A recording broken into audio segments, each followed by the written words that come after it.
Thank you to all of you who are spending an hour of your day with us today. Yeah, I'm really excited to talk to all of you about boosting donor engagement, using our scheduled reports and how to automate your fundraising and some of the administrative tasks that you have to do around fundraising. So today, with that, we're going to be talking about how we can use a more automated process for donor identification and cultivation, and moves management. We're also going to talk about donor engagement and how we can set up some triggers to help us follow through with donor engagement.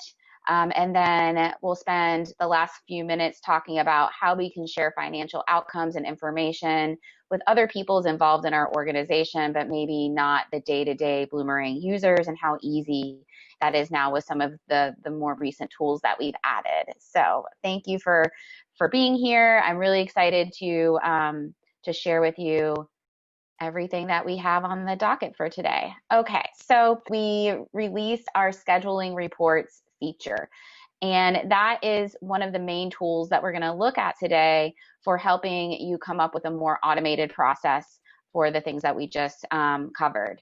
And the reason that this is going to be so valuable for you and for others at your organization is because it takes a lot of time and energy to remember everything that we should be doing around donor identification, cultivation, engagement, and even just running just weekly reports for finance, things like that. And we want you to be able to, instead of having to go in and remember to manually create and run those reports every week or every month or every quarter, that it's already set for you on a recurring schedule, and at least it's one less thing for you to worry about. It also maybe helps because the people who are really savvy at running reports in Bloomerang can help with the setup of those reports, get them filtered down exactly how you want them, and then they can be sent to the people who don't necessarily want to or aren't as savvy with reporting filters. So because the information will land directly in their inbox, and they won't have to worry about going and building the reports themselves. And then getting data into the hands of people who can really need it and use it, like board members, volunteers, maybe your finance team, anyone who doesn't log into Bloomerang at all, but you need to share information with them, or who doesn't log in daily, but you would like them to review information on a more regular basis. That's completely possible with the tools that we're going to review today. So the first thing that we're going to do is talk about donor constituent identification.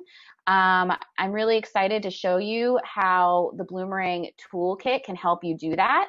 And it all really goes back to our engagement score. And if some of you who are newer to Bloomerang may not be as familiar with our engagement score, but those of you who have been around for a while hopefully are finding the engagement score really valuable for you. Make sure here. There we go. So as I'm looking on my constituent record here, you can see engagement score is the first thing, one of the first things you see when you come to a constituent's record. And this was something that was created when Bloomerang originated by one of our partners, Dr. Adrian Sargent, and he's a leading industry expert on donor engagement and retention. And so he's really stressed that there is more that makes up donor commitment and donor engagement than just the amount of money that they give. And so this engagement level factors in and takes into consideration a number of variables. We have over 20 things that feed into this engagement level. It includes giving, don't get me wrong, but it also includes things like their communication preferences. Are you allowed to communicate with them? Are they opening emails? Are they volunteering? Are they attending your events? Things like that. So it's a really good gauge to understand how much someone cares about your organization, how involved they are with your organization. Actually, they might care, but maybe aren't engaging as much because of just a lack of communication on both sides. But they can tell you, for the people who are engaging, that that is occurring. And so I wanted to show you a really helpful, easy report to build to identify those people who are engaged. So the first report that I'm looking at is constituents who have engaged but haven't donated. And the filters for this report are just the engagement level from this constituent list, because I am in a constituent report here. And then also I've added a filter for whether or not they have transactions. One of the really nice things about the Bloomerang reporting kit is if you are in a constituent report, you can query and pull data across all of the other types of entries on the constituent's profile. So if I'm in a constituent report, I can look to see if they have interactions, or if they have transactions, or if they have relationships. So this really helps with being able to look at different types of data that may exist on the constituent record, and not just one piece of data. So I can run more than just a transaction report or an interaction report. I can use this constituent report to look at all of the data across the constituent. So with that, I've also added a special filter here that allows you to see if they've had any specific interaction types with your organization. So the idea of this report is I could make it as simple as just looking at my people who are warm, hot, or on fire as far as their engagement goes. And that means that they've given, haven't given, and then I can look in this lifetime raise column to see who has or has not given. If I want to add the additional filter and segment it down a little further, I can do that with the has transactions filter. And you'll notice here that I can very easily, without even digging into the transaction fields, filter out anyone who hasn't given just by using this little drop down arrow here. By default, it's usually set to has any transactions. So just by switching it from has any to has no transactions, then it's going to make sure to include only people, and results in this report for people who haven't given. And then with this specific interaction filter, I'm able to go in and segment even further. So if I want to schedule this report, which this one is already scheduled, and you can see that by this label here. But if I want to schedule this report or change the schedule for this report, I can go to this drop-down list and select schedule the report or change the report schedule. So let's say that because I have this filter down to special, these are my engaged people who have attended a special event, and there's someone in particular at my organization who follows up with our event attendees who are engaged, then I can just make sure that it goes to that person. This drop-down field here, these are all of the Bloomerang users in my Bloomerang database. If I want to send this report to someone outside of my Bloomerang database, I can go ahead and do that by typing in the email address for that person, clicking enter, and I can add as many email addresses as I would like. We require a subject for the email that gets sent to the person receiving this report in their inbox. And you can also, and it's important to make sure that you communicate what you want that person to do. So, you can send it to yourself, you can send it to others, really valuable on whatever frequency you would like. We have 4 different frequencies here, so you can send the report daily to someone's inbox, weekly, monthly, or one time. And depending on which selection you make here, the options will change over to the right. So I'm going to go ahead and send this weekly to myself on Mondays, and I want it in my inbox before I arrive into the office for the day. So we're at my desk now that we're all working remotely. And I can go ahead and save this schedule. All right, so the next thing I want to cover is I want to take a look at high potential donors. So as we're working through the identification process of constituents who are engaged and haven't given, we also want to take the opportunity to talk about people who have donated but maybe have a higher giving capacity or higher giving potential. So we have another feature in Bloomerang that makes it easier for you to try to identify those people. Even if you haven't had access to a wealth screening tool or a prospect research any sort of prospect research done, it can help kind of hone you in and focus on who you think you need to do a little bit more research on. So we can see here on this record, we have, well, on all Bloomerang constituent records, on the summary page, right under engagement, we have the generosity score. And the generosity score is powered by an integration that we have with our partner Donor Search. And they are a wealth prospecting tool.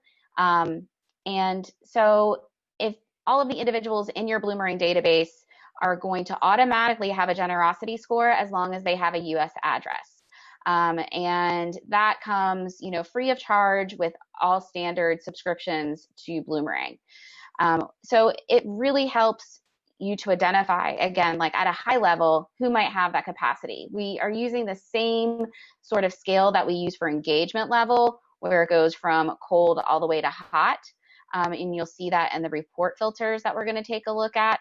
And so let's go in and just quickly take a look at how we can build a report showing potential donors, so people who haven't given before, with a high generosity score, with a warm, hot, or on fire generosity score. It's super simple. I want to show you guys just how easy it is to do that. And you can do this not only in reports, but you can do this in your email and letter tool as well. So if you want to send a specific communication to someone who has high generosity or high philanthropic capacity, you can do that very easily with those filters. You can also save this report to use in those filters in an email or a letter. So if you build the perfect report and you don't want to have to recreate it in emails and letters, then you can do that. So I'm going to look in this report for anyone who's warm, hot, or on fire. And these are people who have given or haven't given. I can't tell from here whether or not they've given, so it's very easy to add a lifetime raised and revenue column here to see. Okay, so I have Bill Gates in my database here. He has some either warm, hot, or on fire giving capacity, but he hasn't donated yet. And if I had like a longer list of people, if this was a real live customer database, you would have more data here. So you can easily filter out, again, people who haven't donated to your organization yet by just going to that has transactions filter and quickly switching to has no transactions. And we're still going to see Bill here because we saw in the columns that I have that he hasn't financially supported our organization yet. So I'm going to go ahead and schedule this report. Oh, we have to name it.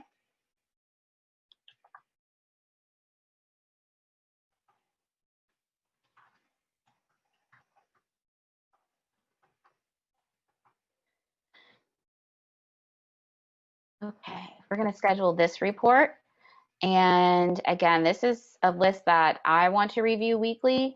It may be, more feasible for you to be able to review this on a monthly basis, which is completely fine. Just make sure that you're doing something. So again, I'm going to put it at 7 a.m. I'm going to just send it to the email address associated with my Bloomerang account, and high generosity constituents, non-donors. Okay, and now my schedule is all set. So next, I want to show you a template report that can help you identify donors who may have a higher giving capacity. So, and that is actually one of our templates. So I'm going to go to my report list here and go to new, select start from template, and we have a template right here for you guys. High potential donors, donors with a high engagement score and a high generosity score. So we can select that one. And then again, we could add additional filters if we wanted to segment this and send certain lists to different people within my organization. Right now, you can see that this report is grouped by engagement level. And it's very easy to switch around any of the columns, anything that we've added to these templates, right? So I could remove engagement level or generosity as a filter. I could remove it as a grouping. So I can remove this group and instead group by generosity score. Really quick and easy to just customize these reports to suit your organization. And then save it and schedule it, email it, deliver it to the people who you want to take action on this report. So I love to use this report as like a starting point for especially when I have like a lot of high generosity donors who have maybe made a gift of $15 or $100 or less. I like to look at this to see like who has a higher giving capacity. I like to use this report and run various filters and add various filters to see who might have an upgrade, who might be a potential candidate for an upgrade. So the generosity score, again, really helps with that high level scanning for prospect identification and for, major gift identification. We have generosity details here, which you may have noticed when I was typing in earlier. Generosity details come with Bloomerang if you have a batch screening of your constituents. So if you want to know more information about the constituents that you have in your database, you can get a scan of all of the constituents in your database of, just a number of the constituents, half of the constituents in your database based on some criteria that you select, so that you can get all of their potential giving information that donor search has onto the Bloomerang, onto the record in Bloomerang, and then you can filter on those fields. So they have a major gift likelihood field. There are fields about their assets, things like that we'll bring into Bloomerang if you have a batch screening done with Bloomerang. And one of the things that really excites me about that option for you guys is that because we have a partnership with Donor Search, they give a 50% discount to all of our customers and on any of their batch screening tools. So if you feel like that could help you, great, let us know. And I think actually have a poll here for us if you're interested in any additional services through Donor Search, or if you're interested in any additional services for just like prospect identification. So if you guys want to chat in to let us know if you're interested in that, we can help make that happen for you if your organization has that need. All right. So next we're going to talk a little bit more about cultivation and donor stewardship by using Bloomerang to help you with your moves management. And I really am excited to show you guys about how Bloomerang can help you with this.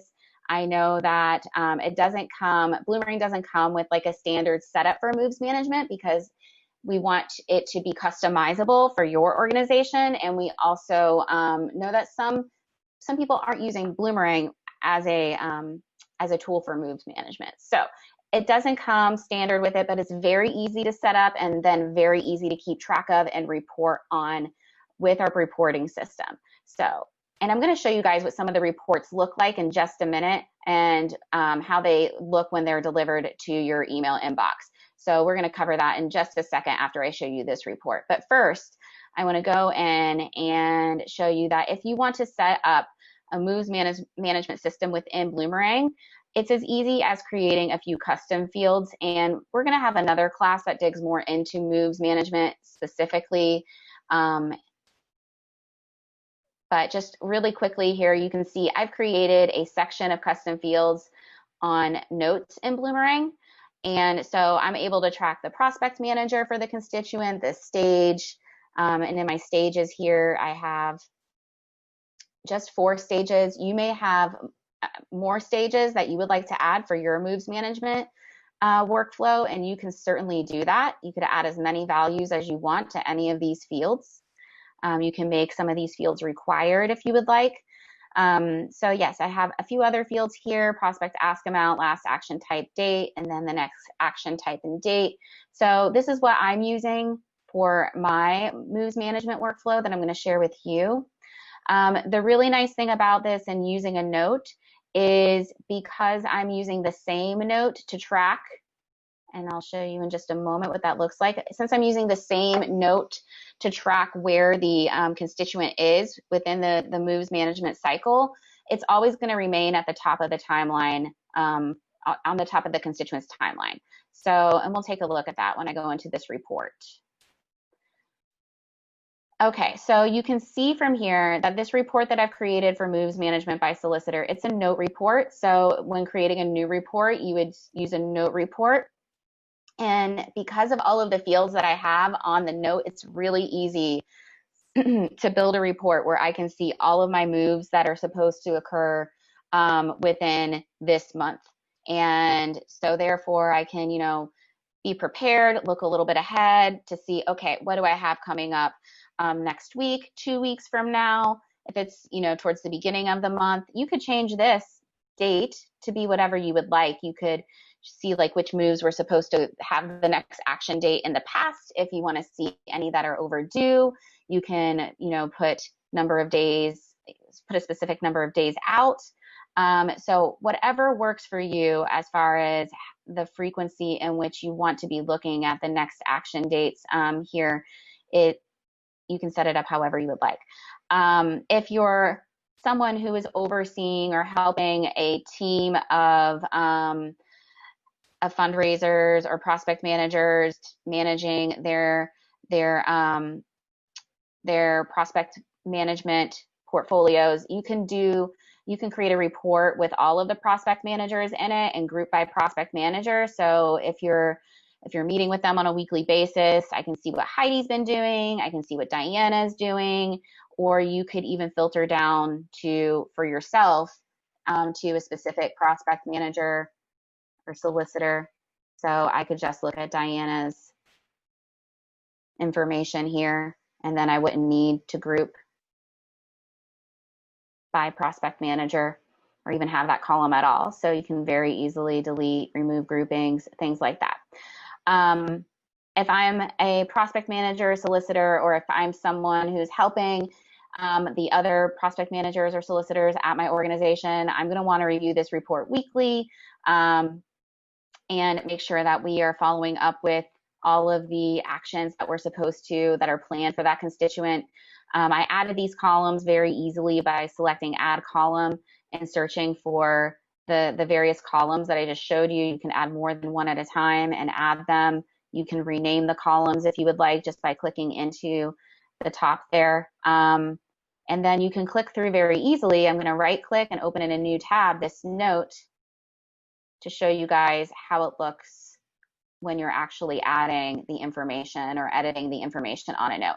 So if I made the move with Jay, I can update this note to today, and then I can go ahead and change the note. I can keep a running log of all my notes if I want. I can replace this note, so I can put new note and the date if I want. It just depends on how much historical detail you want.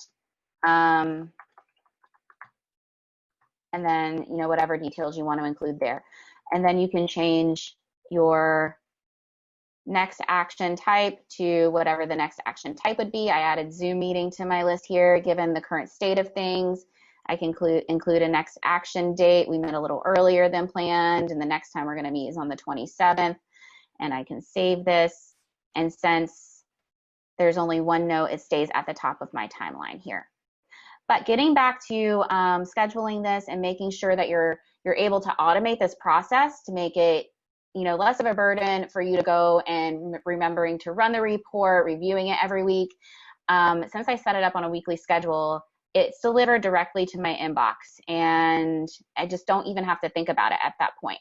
And so depending on the setting that you select when you're scheduling the email, or sorry, not the email, the report, I can go here and I can make the decision as to whether I want to schedule the report to require me to log into Bloomerang to view it, or whether I don't want it to require me to log into Bloomerang to view it. So if this is checked, you're going to see when you receive the report in your email inbox, and you click on it, that it's going to bring me into Bloomerang in order to download that report. Otherwise, if I have that checkbox unchecked, it will just deliver the report as an attachment to the email. So for people who don't have a Bloomerang login, who you don't need to have a Bloomerang login, but you need to share information that's in Bloomerang with them, you can totally do that, and it will just come as an attachment for them. And then when they open it, it will be in an Excel file. Okay, so again, schedule that report weekly. Make sure you're following up with your moves. If you want to schedule it daily, you can. Whatever works for you, but a really helpful tool in cultivation and stewardship of donors, and moving them through your moves management life cycle. So the next thing I wanted to share with all of you is, why is all of this so important, and what happens once you've acquired that first gift from your donor. So I know that a lot of you have probably heard Bloomerang give some talks on donor retention and how important it is to your organization's sustainability. It's one of the reasons we include it on our dashboard. As soon as you log in, you see the donor retention wheel. And I'm sharing this information with you, trying to help you automate your fundraising processes, because I really feel like it's going to help you move the needle with your donor retention. And the reason that this graph is here is I just want to show you some examples of, if you improve your donor retention by just 10%, what it can mean for the sustainability and the longevity of your organization. You can see on the left what happens with a 41% retention rate, and on the right what happens once you increase this to a 51% retention rate. And if you want to know more about that and the math behind donor retention, we have a blog post about that. We have a lot of resources on it, actually. So if you're interested in that, and you feel like your organization needs to learn more about that, your board needs to understand it, and that it's not all just about new donor acquisition, please utilize those resources. I think that they can really help people to understand why it's important to do some of the things that we're going to talk about in the donor recognition part of today's webinar. So with donor recognition, there are a number of things that can be super effective for your organization, and we want you to know, like, what is the best use of your time, right? Because everyone is just busier than they've ever been before, especially with the current climate of our country and the world. So time is valuable. We want things to be as easy and as efficient as possible for you. So we did some research to try to help you to understand where you should be spending your time. First, we're going to talk about phone calls and first-time donor retention. The reason that we're talking about this is because the first-time donor retention rate is only around 20%, right? And so if overall donor retention rate is around 40%, that means repeat donor retention is around 60%. If you can retain those first-time donors, you're going to have to do a lot less work to acquire new donors as far as the sustainability of your organization. And so we're going to give you some tips on that. We have an entire academy session around first-time donor retention, but just showing the impact of a phone call for first-time donors and what it can do for that second gift. So first, let's take a look here at what happens as far as like the likelihood for the person to give again if they receive one or more phone calls.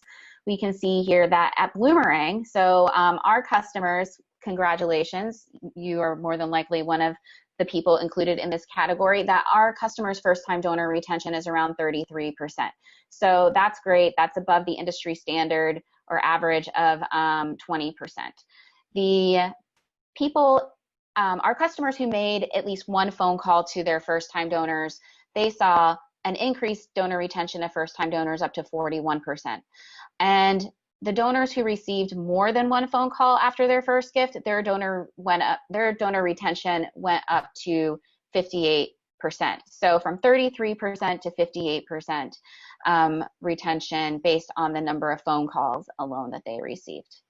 Also, the impact of when their second gift was made, it was just astonishing with multiple phone calls. So if they didn't receive a phone call and they did decide to give again, then they, around that 1 year cycle, just a little shy of that on average, 261 days. And then if they received a phone call, it did shorten the time frame to 217 days. And then with more than one phone call, it was incredible to see that if they received more than one phone call, their second gift was around, on average, 53 days. So picking up the phone has been very effective with second gifts. And we can see here that the size of the gift was doubled when someone made just one phone call or more than one phone call. So make a phone call, even if it's just one. It can double the size of that second gift. It makes the donors feel like they matter, like you care about them. And it's not something that a lot of people are doing, these days. And so it definitely stands out. So go ahead, make one phone call after you receive a first-time gift from someone. Make it an opportunity to learn about why they became engaged with your organization, what they care about, if they do answer the phone. If not, leave a voicemail. That's fine too. Just, knowing that you took the time to reach out to them, it really does have an effect. Okay, and I promise we're going to get to more of the what you should do after reviewing this data or after seeing this data in just a moment. But this also is just data that we had to share with all of you. You may have seen this on our blog already, but it's worth another mention. And if you haven't, you should take a look at it. So once everything started happening this spring, we wanted to see, what was really effective. What were people doing now that the way that people were fundraising, the way that people are fundraising has changed, and it has changed, and we can see very clearly what's been effective. And personal outreach is huge. So we took the customers from Bloomerang who were customers with us in spring of last year. So they were Bloomerang customers March, April, and May of last year, who are customers this year in March, April, and May. And we looked to see if they were having these specific personal communications with their donors, what the impact was on their revenue. And for our customers who were making phone calls to their donors during this time, we saw that their revenue had gone up by 17% compared to customers who weren't making phone calls during this time. We saw that people who were sending personal emails, so this isn't like a mass email from the Bloomerang mass email tool or MailChimp, but if you were going into a constituents record here and basically clicking on the email address and sending a personal email to Jessica, then that type of outreach, people who are doing that, we saw that they were increasing their revenue by about 10% compared to where they were last year, while the people who weren't sending personal emails, their revenue was dropping by about 27% from where it was last year at the same time. Text messages, we saw people who weren't texting or texting. We saw a greater increase in revenue for people who were texting. Texting is, I know, something that not everyone is comfortable with, and it is not necessarily appropriate for every donor. So, you have to understand like how to text and what to text in order to be effective with texting as a personal communication tool with donors. And we have some resources for you at the end of this presentation to help you with that. But it has shown to, again, be effective with helping to increase revenue. And then in-person interactions, we know that not a lot of this is actually happening. So what was categorized as an in-person interaction in Bloomerang during March, April, and May of this year, we believe that most of that was like seeing a donor through a Zoom call, or maybe it was some sort of social distancing type meeting. But anyone who, of our customers who are recording in-person interactions in their Bloomerang database during this time, we saw that their revenue was on average, had gone up 17% from where it was last year, and the people who weren't, it had dropped by 6%. So the point of all of this is we highly encourage you to reach out to your donors, with some sort of personal communication. And before we get to the donor call report, which can help you with that, I just wanted to make sure to let you know of some other resources that are in your hands that can make it easier for you to do that. So if you have an iOS app, if you have an iPhone and are using iOS, you can download our Bloomerang mobile app. And within the Bloomerang mobile app, we offer something pretty much as soon as you log in, you can click on this little icon here and get to what we call our activity feed. And this is a list of every donation that's coming into your organization's database real time. So whether it's an online gift, whether it's something that someone is manually entering into your database, this is a list of all of your donations. So if you want to be able to quickly look to see who made the donation, you can see the name here. You can click into that person's profile by clicking on the row, and from that constituent's record, you can just tap on the phone number and call them directly from the iOS app. And then once you're done with that phone call, you can talk into the phone and record what you discussed with the donor in the interaction notes. So you can capture all of that information much more easily, much more quickly than you're able to by going in, looking up the constituent, typing in the phone number. It saves time. It's easier. Even if you're at home and you're not out and about, you can just use it just for efficiency's sake. I use it while I'm sitting in my Bloomerang, sitting here and have my Bloomerang database up. It's just faster for me. So that's something that I wanted to share with you. And also in our mobile iOS app, you may have looked at it when we first launched it this spring, but we've been making updates. So I wanted to just make sure you're aware of that. And we added our first time donor calls list to the iOS app. So that is there now for you too. So you can, work on that first time donor retention, and we prioritize the list just like we do with the web app. So wanted to make sure that you know those tools are there, and don't worry, Android users, we are working on our Android app. So you're going to have access to all of this great, easy functionality. Hopefully in the not so distant future. We don't have an exact date of release for that yet, but we are working on it, I promise. So look out for that if you're an Android user. So next, let's take a look at scheduling a donor recognition report or call report from within Bloomerang, because we just saw how effective phone calls are for first-time donors and just for achieving additional revenue at your organization in general. So we want to help you with that. And in order to do that, we're going to take a look at donors who gave last week but have not received a phone call yet. So I'm going to click through here to a report that I've already created. Again, it's super easy for you to create this, and you're going to get a copy of these slides, but you can go in to create a transaction report very easily, and then just using the date filter, you can say date during last week. If you want to change this time frame to a different time frame that's better for you, you can. And then,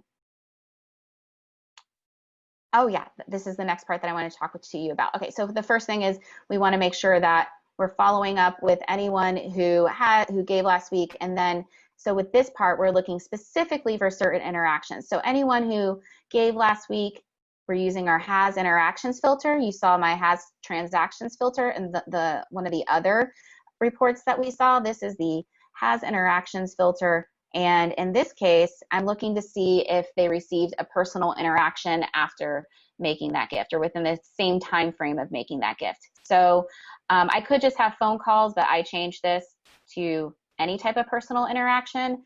If I was able to, get on a Zoom call with them, which is how I'm currently using in person for my Bloomerang database. Did I send them a personal email? Did I reach out to them with a phone call? So that's how the filters are currently set. If I specifically want to look at phone calls, I can quickly remove that, click OK. And now this report shows me that Jay and Jordan, they both made donations last week. This is who they are. I can make sure to add a column for their phone number very easily. So I go to constituent here, phone number. Great. I had already done that. It was at the end. So And then I can get this report delivered to my inbox on Mondays, whatever day of the week is appropriate, and make sure that whoever didn't receive a phone call when their donation first came in, whoever I missed from my activity feed on my mobile device, that I can follow up with them this week. And so they can feel that donor love, right?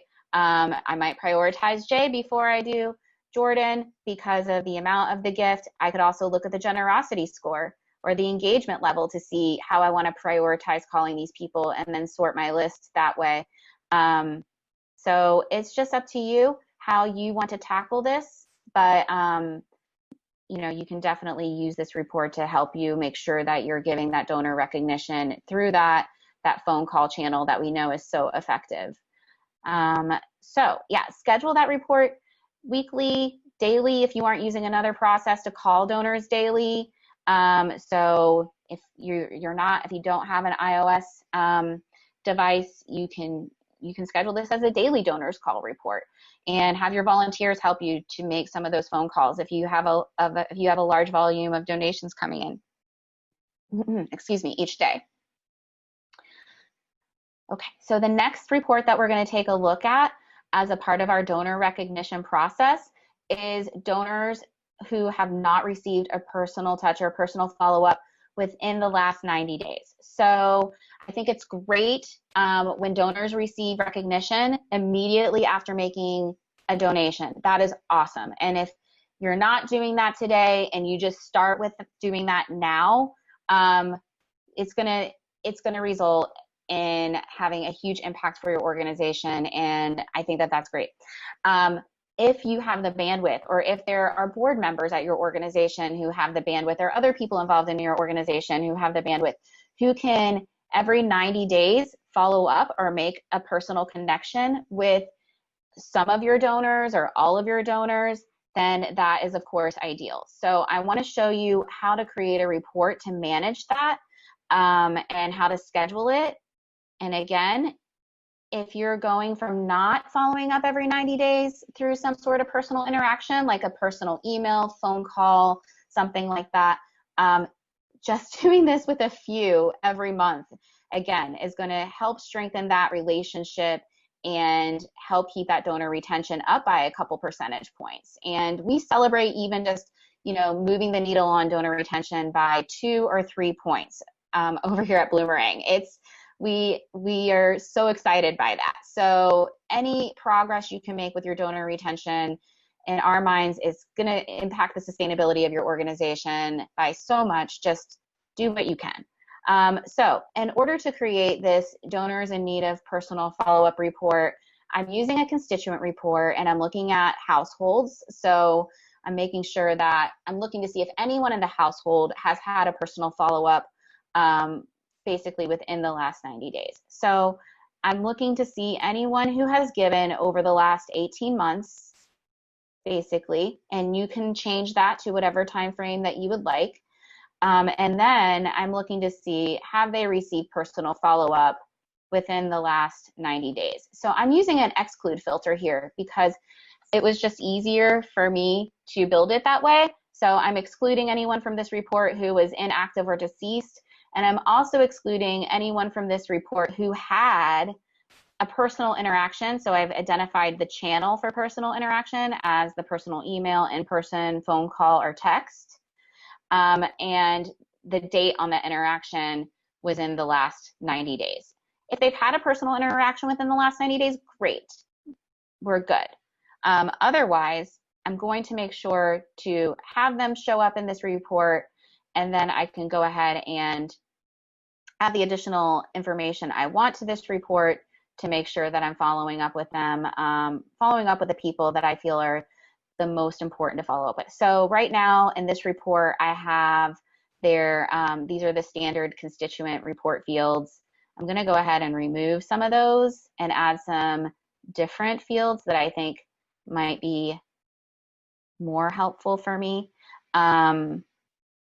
If I'm going to send personal emails, I can keep the email address in here. If I'm going to if the personal outreach is going to be through the phone, I can add phone number. But also other things that I can add are lifetime giving fields. I can also add the last gift.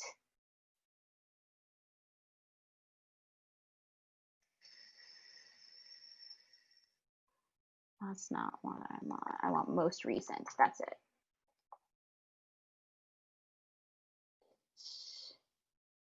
Let me add these two first. Okay.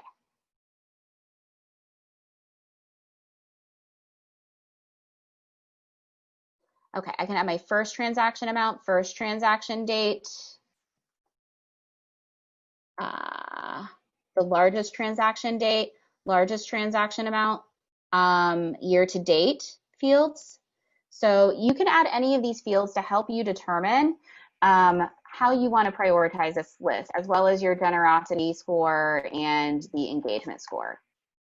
So if one of the things that I think is really interesting is when you add engagement score to a report like this, and you can see that their engagement, the constituents' engagement with you, might be warm or hot or on fire, right? But you haven't had personal outreach with them in the last 90 days. So to me, those are people that are basically seeking out like what you're doing, are opening your emails, are really engaged and interested in you. And, you know, their donation maybe isn't the largest donation, but it may, you know, it may be someone that, to me, that's someone I want to follow up with. I want to understand, you know, who they are, what is exciting them about what we're doing, why are they passionate about it. You never know. They may be someone who wants to become a peer-to-peer fundraiser at like the next virtual event that you have. So I would really encourage trying to get to know some of those people, even if their gifts may not be, or they may not have like the largest lifetime raised values there. So again, though, I know there's only so much time, but schedule this report to review it monthly. This is a report that, you know, being on a board who's used Bloomerang, we like to review this report as a part of like a board committee meeting. So we can kind of split up some of the, who's going to contact this person? Does anybody have a relationship with that person? So we review it and try to get an idea of who can help with some of this follow-up, because depending on the number of donors you have, it's not a job that one or two people can handle all on their own. So encourage you to do that. And to look at it monthly. The next thing I want to take a quick look at is sending a donor acknowledgement letter as a part of the donor recognition process.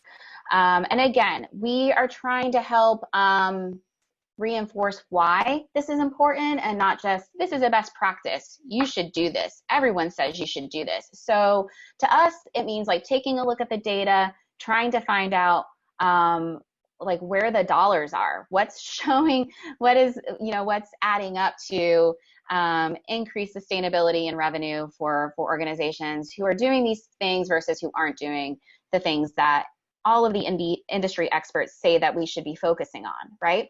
So we did compare the outcomes of donors who received an acknowledgement in 2019, right?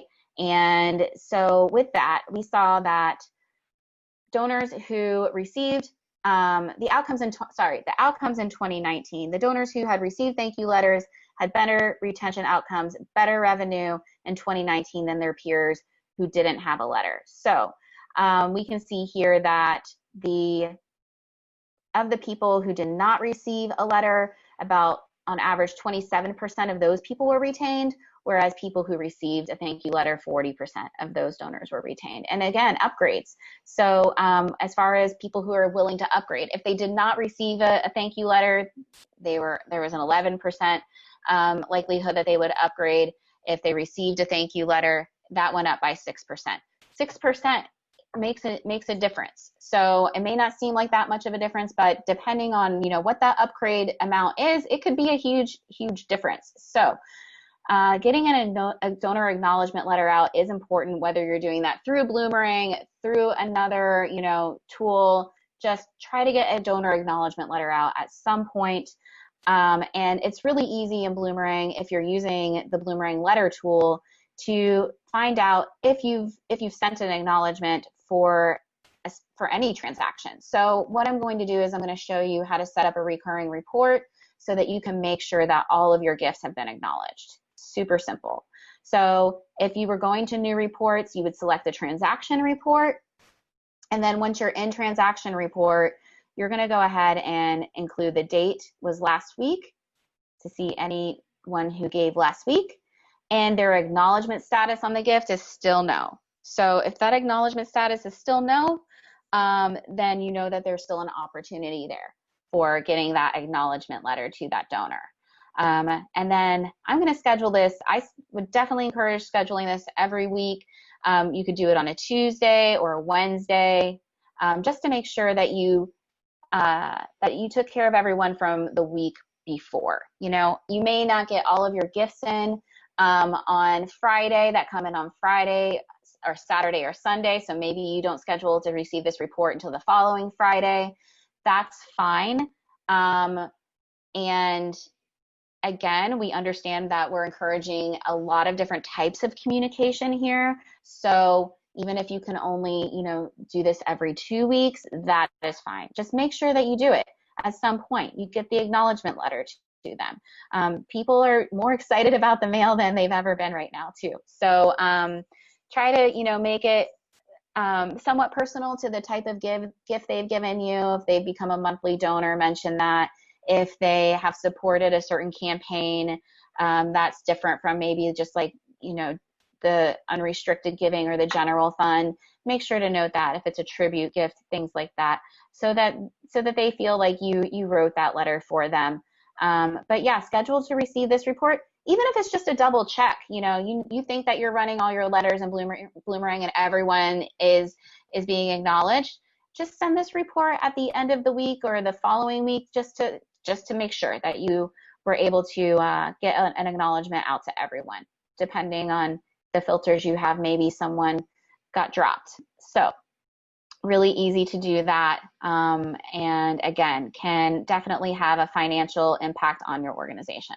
So okay, we are a few minutes from the top of the hour here, so I do want to make sure to talk about recapturing lapsed donors with you.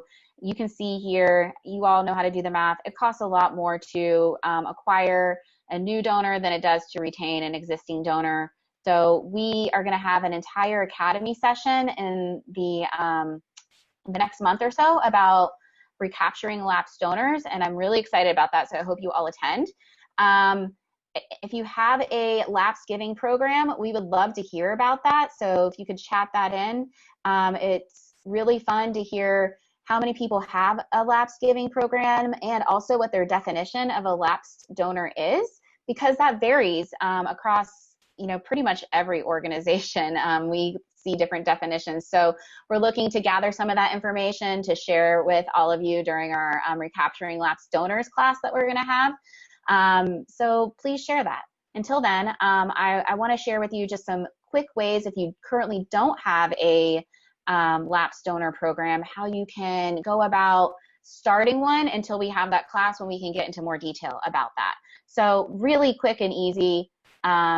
You can go ahead directly from the dashboard and click on the donor retention wheel on the lapsed donor side and see a report of any of your constituents who have lapsed. So schedule that, review it monthly, and it's right there for you. So easy, so that you're following up with them before they're too far gone. The next thing that I wanted to show you is anyone who, just segmenting that a little bit further. So maybe you don't have time to follow up with all of your lapsed donors, or maybe there are certain campaigns or appeals through, or mostly appeals through which they gave that that maybe they're not someone who was like truly invested in your organization. You can filter those people out. If maybe you don't necessarily consider everyone who went to a certain event of yours like true donors for retention purposes, you can filter those people out. Also, if you wanted to target people who gave at a specific giving level, you can do that. So you can filter down that report to anyone who gave consecutively. So because those are people that you definitely don't want to lose. So you can go to a constituent report. Again, I encourage filtering by household.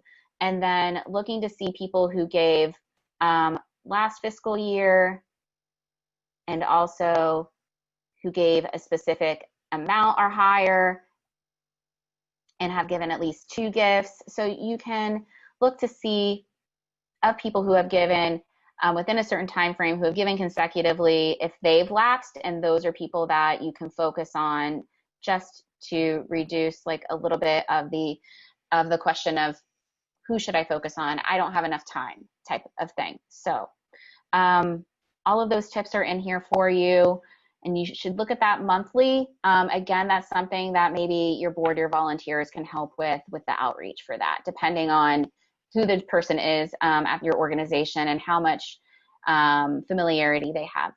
The last thing I wanted to talk about is sharing financial outcomes with your organization.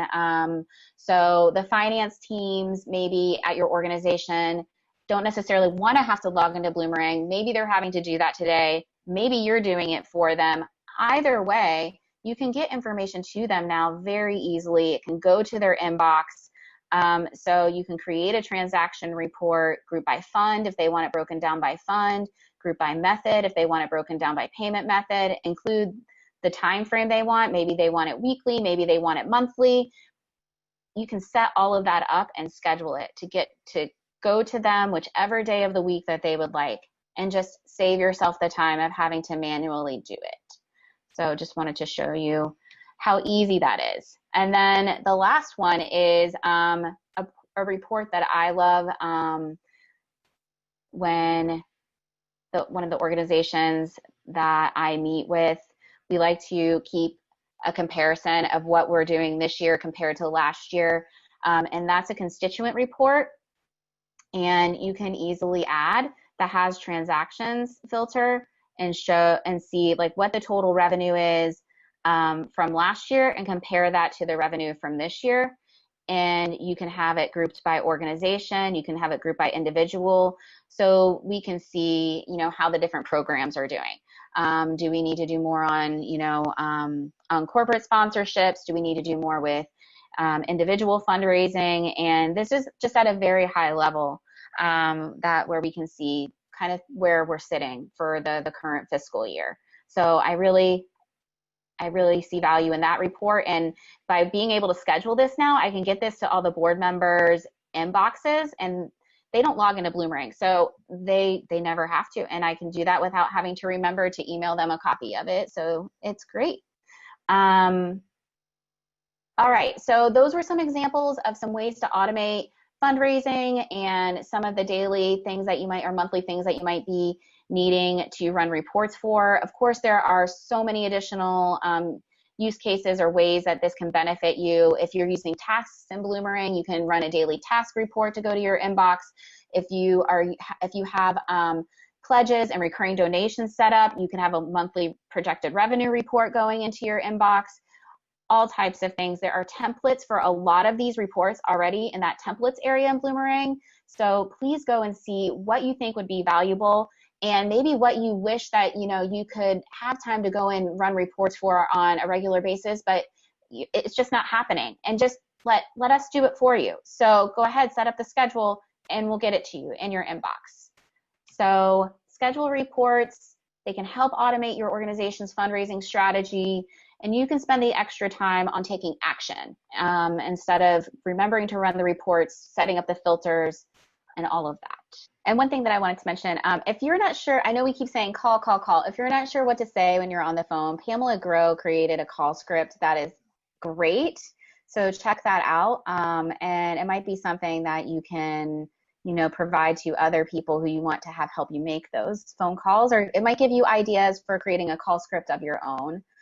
And then with the QGIve integration, they are, they have an integration for texting campaigns, but they also have just 25 example text messages. So even if you're doing personal text, you can take a look at what they're suggesting if that's something that you want to try without integrating to do a full text campaign. So that's really cool. And that's all I had for today. So thank you for joining me. And I know you probably had questions. I promise you I'll follow up with you if you had them. Thanks, everyone. Have a great rest of your day. Have a great weekend.